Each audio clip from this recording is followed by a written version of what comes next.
EVM मशीनवर सर्वसामान्य माणसांचा भरोसा राहिलेला नाही.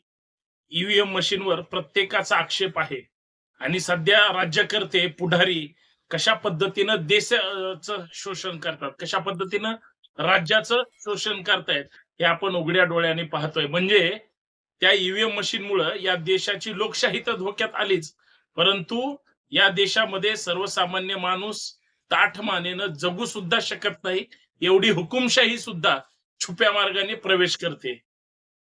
म्हणजे संविधानिक भारतामध्ये आम्ही आमचं मत आमच्या योग्य उमेदवाराला सुद्धा देऊ शकत नाही आणि जे उमेदवार असतात ते हुकुमशाही पद्धतीनं काहीतरी गडबड घोटाळा करून त्यांच्या हिताचं त्या ठिकाणी निवडणूक त्या ठिकाणी लढण्याचा प्रयत्न करतात. म्हणून आम्हाला ही ईव्हीएम मशीनच नकोय. या ईव्हीएम मशीनला तुमच्या माझ्यापासून सर्वसामान्य भारतीयाचा हा विरोध आहे. आता ईव्हीएम मशीन आम्हाला नकोय. सरकारकडे मागणी होते. केंद्र सरकारने त्याच्यावर काहीतरी करावं. सुप्रीम कोर्टाने ईव्हीएम मशीन हद्दपार करून टाकावी म्हणून प्रत्येक जण लढतोय. तुम्ही पण लढताय. आम्ही पण लढतोय. प्रत्येक जण लढतंय. बॅलेट पेपरवरच मतदान झालं पाहिजे. माझं मत, माझा शिक्का माझ्याच उमेदवाराला मिळाला पाहिजे. तो कुठल्याही पक्षाचा असू द्या. माझं मत हे फुटलं गेलं नाही पाहिजे. माझं मत हे विकलं गेलं नाही पाहिजे आणि माझं मत चोरीला गेलं पण नाही पाहिजे. यासाठी आम्हाला बॅलेट पेपरवरच मतदान पाहिजे. पण ईव्हीएम मशीन आमच्या मानगुटीवर बसली. याला कशा तरी पद्धतीनं विरोध केला पाहिजे. पण माझ्याकडे एक सुंदर फॉर्म्युला मला सापडलाय. ईव्हीएम मशीनला माननीय सर्वोच्च न्यायालयामध्ये वाद सुरू आहे. केंद्र सरकारला माहिती आहे. सरकार कुणाचंही असू द्या. सरकार म्हणून याची चर्चा सुरू नाही.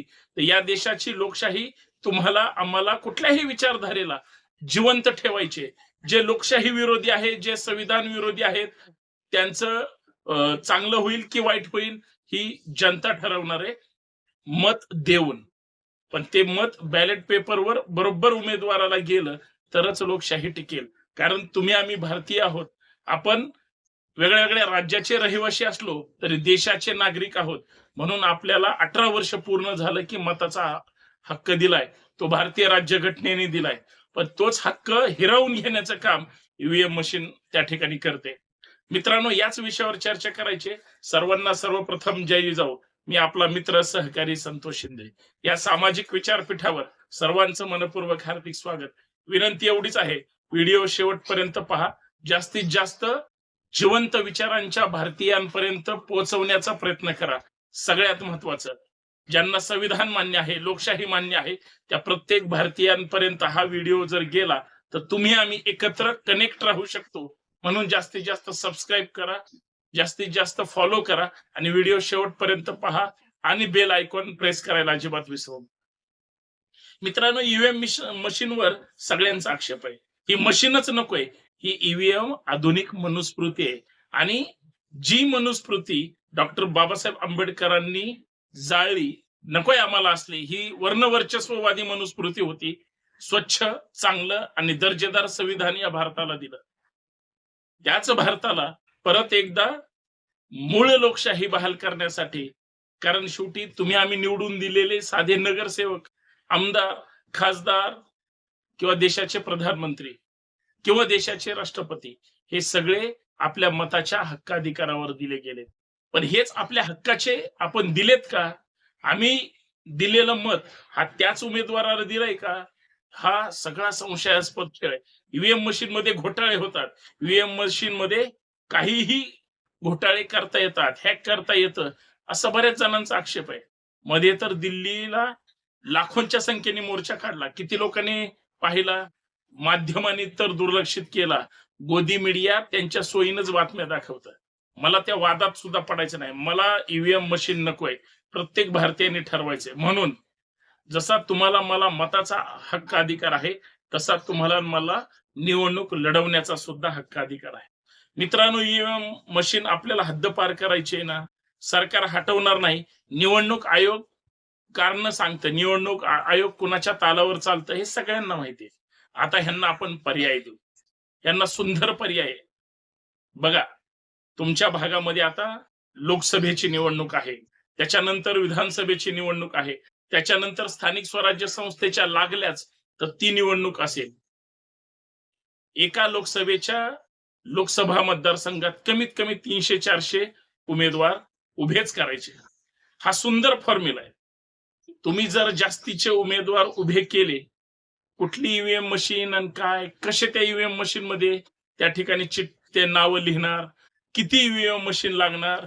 बरं, एखाद्या मतदाराला मला संतोष शिंदेला मतदान करायचंय, तुम्हाला तुमच्या इथं येऊन मला मतदान करायचंय, आपल्या बूथवर येऊन मतदान करायचंय आणि 300 उमेदवार आहेत.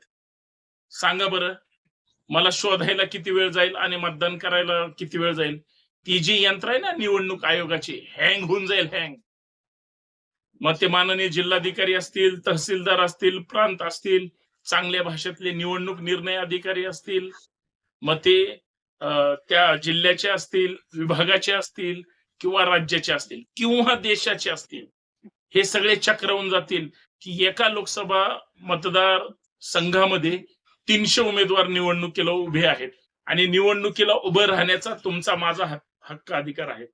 प्रत्येक लोकसभा मतदारसंघात जर 10 लाख लोक असतील तर ईव्हीएम मशीन रद्द झाली पाहिजे असं म्हणणारे कमीत कमी 7-8 लाख लोक आहेत. 1-2 लाख लोकांचं सोडून द्या. प्रत्येक भारतीयाला वाटतं माझी लोकशाही अत्यंत चांगली आहे आणि ती तशीच राहिली पाहिजे. त्या 8 लाख लोकांमधून 200-300-400 उमेदवार मिळणार नाहीत का आपल्याला लोकसभेला?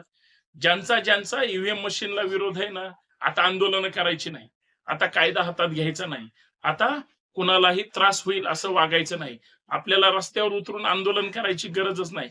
आपण डायरेक्ट निवडणुकीचा फॉर्म भरायचा, कुठल्या पक्षाने उमेदवारी दिली तर घ्यायची. अहो तेवढे पक्ष सुद्धा नाहीत. 300-400 काय पक्ष असतात का? जरी असले नसले तरी आपण अपक्ष उभं राहू शकतो, इंडिपेंडंट स्वतंत्र उभं राहू शकतो. प्रत्येकाने निवडणुकीचे फॉर्म भरायचे आणि हँग करून टाकायचं, कारण कायदेशीर आहे. तुम्हाला निवडणूक लढवायला तुम्हाला काय मोदी साहेबांचा फोन येणार आहे का? अजून इकडल्या राहुल गांधींचा फोन येणार आहे की अजून कुणाचा फोन येणार आहे? तुम्हाला खरगेंचा फोन येणार आहे की तुम्ही उभे राहू नका, आपल्याला तिथं आपला खासदार निवडून आणायचा आहे? अजिबात नाही.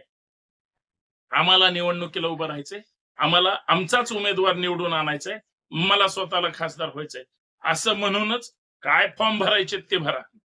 परंतु प्रत्येक लोकसभेमध्ये महाराष्ट्रामध्ये 48 आहेत ना, 48 गुणिले कमीत कमी 300-400 उमेदवार निवडणुकीला उभेच राहिले पाहिजे. मग सांगा आता, कुठलाही राजकीय पक्ष असू द्या, कुठलाही प्रस्थापित सत्ताधारी असो किंवा विरोधक असो, नाकेनऊ येतील उमेदवारांच्या भेटीगाठी घ्यायला. तुम्हाला तर किंमत मिळेलच, पण सगळ्यात महत्वाचं काय होईल माहितीये? ही जी ईव्हीएम मशीन बसली ना तुमच्या मानगुटीवर, अधिकाऱ्यांना ठरवावं लागेल हे डबडं नकोय आम्हाला, ही यंत्रणा नकोय, बॅलेट पेपरच चांगला आहे, निर्णय घ्यावा लागेल. ह्या निवडणुकीत त्यांना अक्कल येईल, अजून विधानसभेला अक्कल येईल, नगरपालिकेला तर एवढं परेशान करून टाकायचं. 500 उमेदवार एकाच प्रभागामध्ये, कुठून आणणार ईव्हीएम मशीन? नको आता मोर्चे काढायचे, नको सुप्रीम कोर्टापर्यंत जायचं. आपल्या इथंच आपलं न्यायालय, आपणच आपलं न्यायालय, आपण लोकशाही पद्धतीनं उमेदवारी अर्ज भरायचा आणि अजिबात कोणाच्याही बोलतापणा, भले प्रचार नका करू, भले काय करू नका, न प्रचार करता तुम्हाला स्वप्न पडू द्या की मी निवडणुकीला निवडून येणार आहे. आपलं टार्गेट काय आहे? EVM machine. बरोबर, बिलकुल. कुठल्याही पक्षाचा विरोध नाही, कुठल्या पक्षाला विरोध नाही, कुठल्या नेत्यालाही विरोध नाही. आमचा विरोध ईव्हीएम मशीनला. पटतंय का माझं म्हणणं? एवढंच करा. बघा, लोकशाही सुद्धा वटणीवर येईल आणि लोकशाही जपणारे आणि त्याचं संरक्षण करणारे पण जागेवर येतील. अहो, आधुनिक म्हणून तुम्ही आमचं मत जर आम्हाला नीट देणार नसाल, पडू देणार नसाल आणि देऊ देणार नसाल, आम्हाला हा फॉर्म्युला मान्य करावा लागेल. तुम्हाला मान्य आहे का हा फॉर्म्युला? ईव्हीएम मशीन हद्दपार झालं पाहिजे. या मोहिमेमध्ये हा साधा फॉर्म्युला तुम्हाला योग्य पद्धतीने वापरावा लागेल.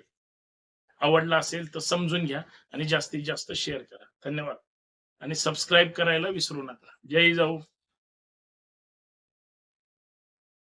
जय भीम, जय शिवराय.